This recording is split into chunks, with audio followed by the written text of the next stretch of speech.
Boa tarde, nós iremos dar início à apresentação do nosso trabalho para a disciplina de Literatura Brasileira, do Simbolismo ao Modernismo, ministrado pela professora Shirlene Rodovalho Vian. Nós iremos falar sobre a terceira geração modernista brasileira.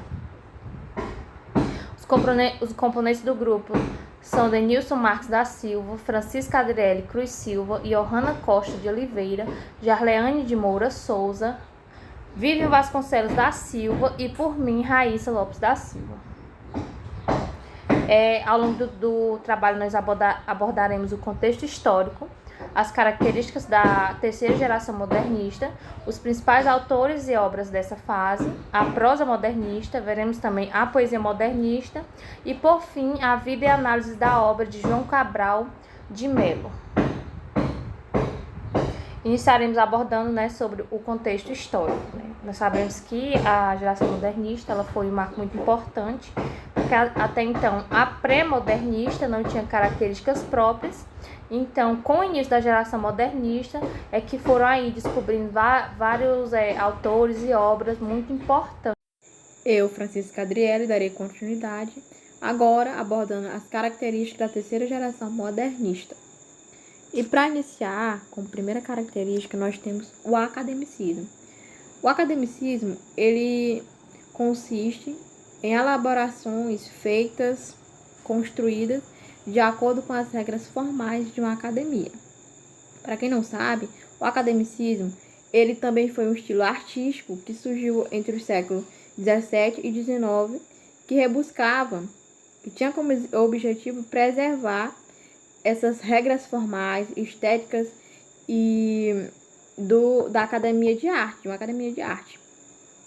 Temos também o passadismo. Passadismo é essa ideia de estar relembrando o passado, trazer o passado de volta. Temos também a oposição à liberdade formal. Na terceira geração modernista, os autores, eles tinham a liberdade de escrever da forma que eles quisessem. Não tinha aquela coisa da métrica e da rima no início. E houve também muitas experimentações artísticas. Ou seja, eles brincavam, podemos dizer, com ideias. A geração modernista, ela permitia diferentes linguagens. Linguagens cotidianas, linguagens artísticas. E a utilização também de elementos do hoje, mais do hoje naquela época. Temos também o realismo fantástico. O que é esse realismo fantástico? Esse realismo fantástico, ele consiste em inúmeras produções artísticas em que o elemento da realidade, ele se misturava com a fantasia, gerando uma harmonia. Os fatos históricos e as lendas, eles combinados geravam uma nova narrativa, buscando imagens e noções com a realidade. Temos também o retorno à forma poética. Esse retorno à forma poética é aquilo que eu falei. Naquela época, na terceira geração modernista, não tinha, no início, essa coisa da rima e da métrica. Até então, no retorno à forma poética, nós temos essa valorização da rima e da métrica, a linguagem culta, a linguagem academicista, também a linguagem objetiva. E a inovação na linguagem, na metalinguagem e o retorno ao passado, que sofrendo influências parnasianistas e também simbolistas, que é também característica. E com influências parnasianistas, nós temos essa busca pela poesia perfeita, que se dá por meio da linguagem culta. E sobre as influências, como influência simbolista, nós temos a subjeção à realidade. E Outra característica é o regionalismo universal.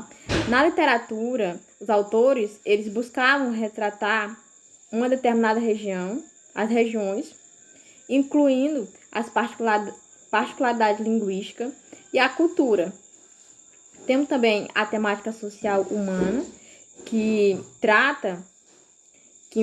envolve questões relacionadas à sociedade e também a linguagem objetiva. Olá, eu irei falar agora sobre os principais autores e obras dessa fase. Me chamo Vivi Vasconcelos da Silva. Um dos principais autores é João Cabral de Melo Neto. Ele é conhecido como poeta e engenheiro, destacou na poesia e na prosa. Ele se destacou pelo rigor estético, é apresentado em suas obras, na obra Engenheiro e Morte e Vida Severina, que é uma das suas obras mais conhecidas. Clarice Lispector, ela se destacou na prosa, na poesia, com um caráter lírico e intimista. Uma das suas obras mais conhecidas são A Cidade Sitiada e A Hora da Estrada. João Guimarães Rosa, ele foi um dos maiores poetas do Brasil, sendo que a maioria de suas obras são ambientadas no sertão. Ele destaca-se com O Grande Sertão, Veredas e Corpo de Baile. Ariano Suassuna, ele é um grande escritor, ele é defensor da cultura popular brasileira. Ele escreveu romances, peças de teatros e poesias, e uma das mais conhecidas obras que a gente conhece é O Alto da Compadecida, que virou filme também, e O Rico Avarento. Lígia Fagundes Telles, ela escreveu romances, contos e poesias, sendo uma de suas marcas a exploração psicológica dos personagens em suas obras. E como as obras que tem presente, mais conhecidas, é A Cirano de Pedra e Verão no Aquário. Boa tarde, eu me chamo Johanna Costa e agora nós vamos ver um pouco sobre a prosa modernista. É importante lembrar que o modernismo no Brasil ele está dividido em 3 gerações, sendo a prosa o tipo de texto mais explorado na terceira fase, que é a que estamos tratando neste trabalho, certo? Desse modo, os tipos de prosa do período eles são classificados segundo a sua temática. Então, o título aí da prosa está direcionado ao tema que ela aborda dentro do texto, ok? As classificações das provas da terceira geração do modernismo são 3, que é a prosa urbana, a prosa regionalista e a prosa intimista. Na prosa urbana, como o próprio nome já diz, ela vem tratar de temas que estão aí direcionados à vida na cidade, à vida urbana, certo? E ela faz aí uma denúncia a alguns problemas das grandes cidades, que é, em grande parte, a solidão, a marginalidade, a violência, certo? E há alguns problemas sociais também e políticos, ok? E uma grande autora que se destaca nessa prosa é Lígia Fagundes Telles, ok? Na prosa regionalista, ela é praticamente o oposto da urbana, porque ela aí está mais direcionada a temas relacionados à vida no campo, à vida agrária, ok? Então ela tem uma língua aí mais coloquial e regionalista. E um autor que se destaca nessa prosa é Guimarães Rosa, que dá ênfase aí aos costumes e e faz críticas políticos sociais também. E por último, temos a prosa intimista, que está relacionada a problemas humanos em si, está mais relacionada a temas psicológicos, a sentimentos, ok? Então ela é uma prosa que vem destacar problemas mais íntimos, que está relacionadas ao ser, certo? Ao ser humano em si. Então, autoras que se destacam nessa prosa são Clarice Lispector e Lígia Fagundes, que tratam de temas aí mais psicológicos e subjetivos. Dando continuidade, eu irei falar um pouco sobre a poesia modernista.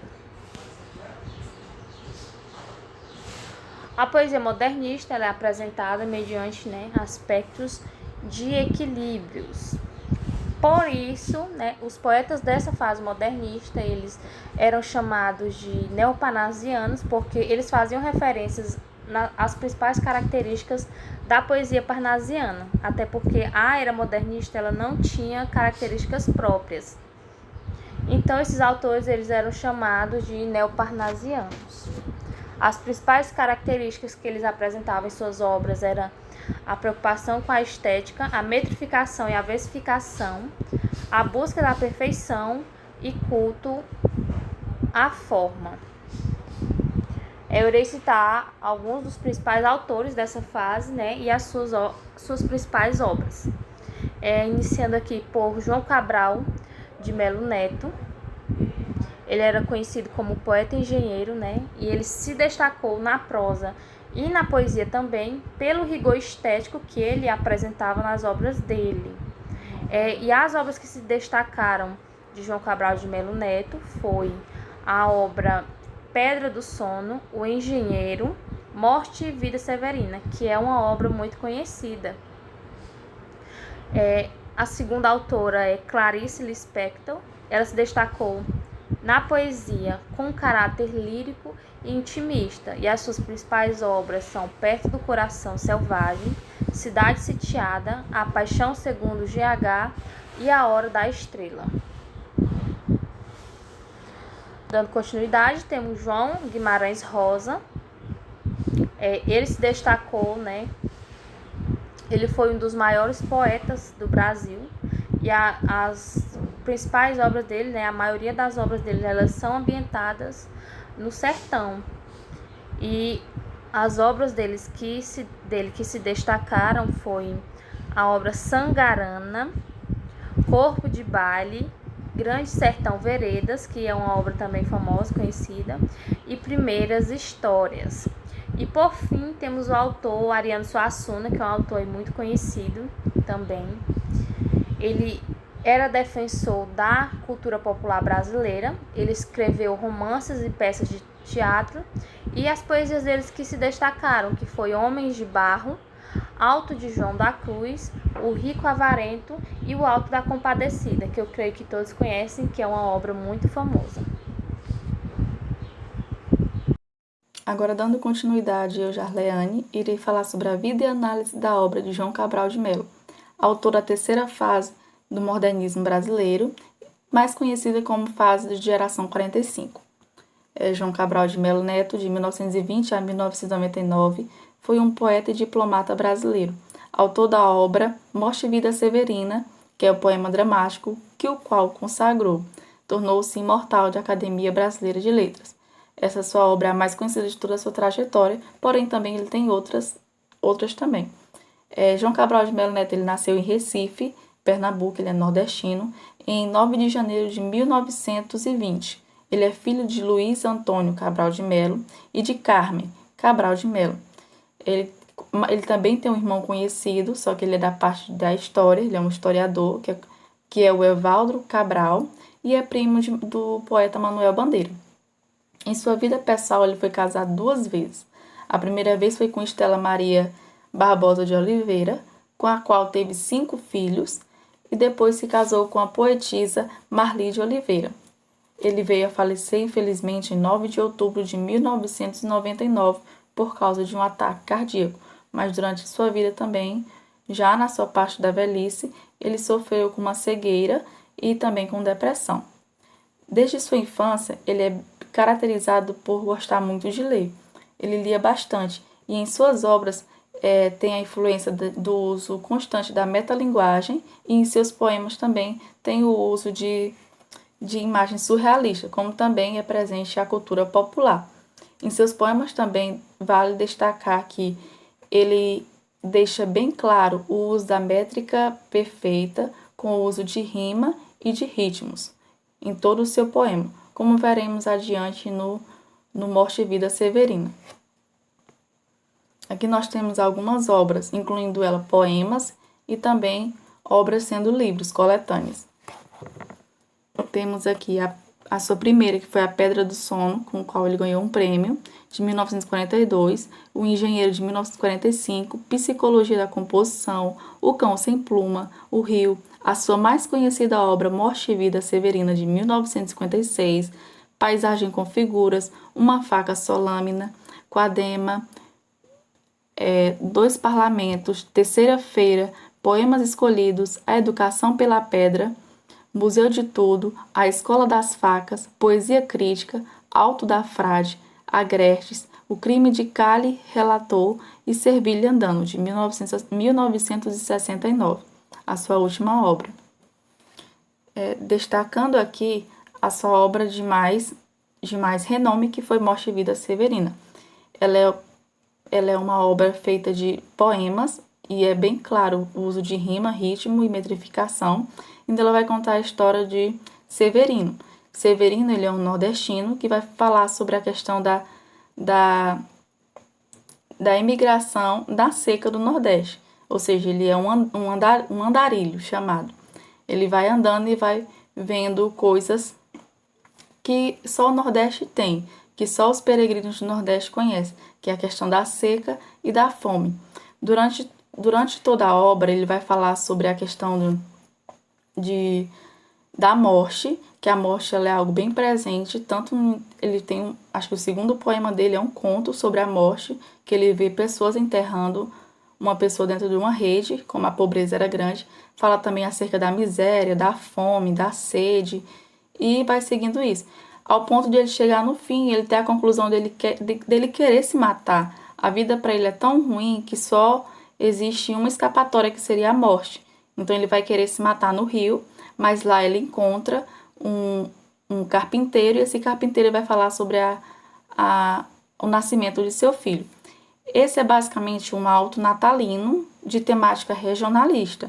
Então, a parte que faz relação ao Natal é o final, com o qual ele se encontra com o carpinteiro, que faz referência ao carpinteiro José, e o nascimento do filho seria o nascimento de Jesus, aquele que traz esperanças e salvação para o povo que se encontra perdido. No caso, Severino queria se matar porque viu que a vida só levava à morte, independente do lugar, independente da condição.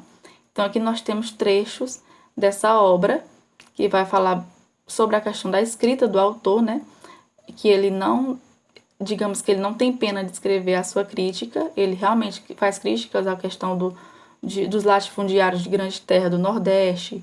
Ele fala sobre a questão da morte, da questão da seca, da miséria, do não olhar do governo para a população, o que a população passa.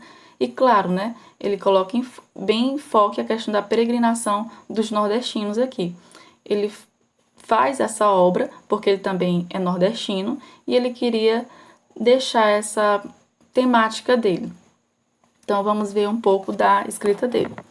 Aqui é uma das primeiras partes que ele já começa explicando, é um auto feito também para a questão da dramatização. O retirante explica ao leitor quem é e a quem vai. O meu nome é Severino, como não tenho outro de pia, como há muitos Severinos, que é o santo de Romaria. Deram então de me chamar Severino de Maria, como há muitos Severinos com mães chamadas Maria, fiquei sendo da Maria do finado Zacarias. Então a gente já vê a questão do uso de rimas e também da metrificação, que é bem perfeita dele. Continuando, esse aqui eu já peguei mais no meio da obra. Ele não é o segundo, ele já é mais no meio, é dividido por títulos assim. O cansado da viagem, o retirante pensa em interrompê-la por uns instantes e procurar trabalho aonde se encontra. Nesse trecho aqui ele vai ver que só a morte dá trabalho, então, ou seja, só a morte gera emprego para o médico, só a morte gera emprego para os coveiros e só a morte gera emprego para as choradeiras de velório. Desde que estou retirando, só a morte vejo ativa, só a morte deparei, e às vezes até festiva só a morte tem encontrado quem pensava encontrar a vida. E ao pousar, e ao pouco que não foi morte, foi de vida severina, aquela vida que é menos vivida que defendida, e é ainda mais severina para o homem que retira, ou seja, a morte e a vida ela é mais pesada, mais ainda do que para aquele que está só no lugar, é mais pesada para aquele que está em vida de andarilho, para aquele que anda se retirando de um lugar para o outro. Então, no caso de Severino, é por causa da seca, por causa da miséria, por causa da fome, da sede e do desemprego. Ainda mais um trecho. Aqui é quando o retirante resolve apressar os passos para chegar logo ao Recife. Nunca esperei muita coisa, digo às vossas senhorias. O que não me fez retirar não foi a grande cobiça, e que apenas busquei foi defender minha vida de tal velhice que chega antes de me inteirar 30, se na serra vivi 20. Se alcancei lá tal medida, o que pensei, retirando, foi estendê-la um pouco ainda, mas não senti diferença entre o agreste e a caatinga, e entre a caatinga e aqui a mata, e a diferença é a mais mínima. Ou seja, e lá a questão da quantidade de anos, né? É bem menos por causa da vida sofrida, mas ele disse que apesar de tudo que ele passou, a vida não modifica do lugar da caatinga, do lugar que ele vivia, que era a caatinga, né? Do agreste à caatinga, da caatinga à mata. Ou seja, a diferença ainda não é nítida, porque para ele, em todo lugar, tem a morte, de qualquer maneira, ela vem, seja com os 20, seja com 30, seja com 50. Portanto, essa foi a parte da obra de Morte e Vida Severina, que ele faz essa questão da crítica, né? Que ele leva essa questão da gente refletir sobre o que os retirantes do Nordeste passam, não é verdade? Fala sobre a seca e tudo isso que eu já falei. Então, este é o autor João Cabral de Melo Neto, esse nordestino raiz, e sua obra Morte e Vida Severina, ela tem essa questão do cunho regional mesmo, a temática regional, e é aconselhável que todos leiam, uma obra muito boa, ela chega até ser um pouco irônica e engraçada. Então, fica aqui o nosso trabalho, essas são as nossas referências, espero que todos tenham gostado e que tenham entendido, compreendido o que nós queríamos falar, repassar para vocês. Obrigado e até a próxima.